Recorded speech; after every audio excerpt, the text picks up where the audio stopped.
Hello, glad you could be with us again today. Welcome you to The Bridegroom Cometh.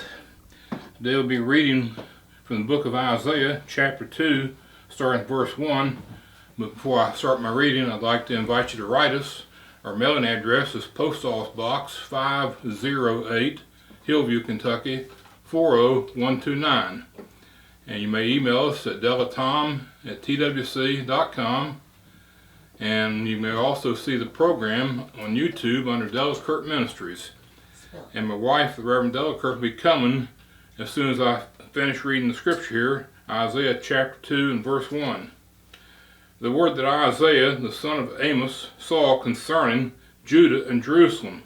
And it shall come to pass in the last days that the mountain of the Lord's house shall be established in the top of the mountains, and shall be exalted above the hills, and all nations shall flow unto it. And many people shall go and say, Come ye, and let us go up to the mountain of the Lord, to the house of the God of Jacob, and he will teach us of his ways, and we will walk in his paths.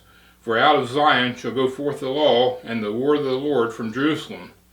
And he shall judge among the nations, and shall rebuke many people, and they shall beat their swords into plowshares, and their spears into pruning hooks.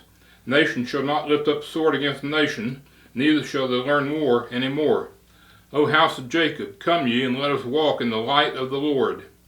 Therefore thou hast forsaken thy people, the house of Jacob, because they be replenished from the east, and are soothsayers like the Philistines, and they please themselves in the children of strangers. Their land also is full of silver and gold, neither is there any end of their treasures. Their land is also full of horses, neither is there any end of their chariots. Their land is also full of idols. They worship the work of their own hands, that which their own fingers have made. And the mean man boweth down, and the great man humbleth himself. Therefore forgive them not. Enter into the rock, and hide thee in the dust for the fear of the Lord, and for the glory of his majesty. The lofty looks of man shall be humbled, and the haughtiness of men shall be bowed down, and the Lord alone shall be exalted in that day. For the day of the Lord of hosts shall be upon every one that is proud and lofty, and upon every one that is lifted up, and he shall be brought low. And upon all the cedars of Lebanon that are high and lifted up, and upon all the oaks of Bashan, and upon all the high mountains, and upon all the hills that are lifted up, and upon every high tower, and upon every fenced wall, and upon all the ships of Tarshish, and upon all pleasant pitchers. And the loftiness of man shall be bowed down, and the haughtiness of men shall be made low, and the Lord alone shall be exalted in that day, and the idols he shall utterly abolish. And they shall go into the holes of the rocks, and into the caves of the earth, for fear of the Lord, and for the glory of his majesty, when he ariseth to shake terribly the earth.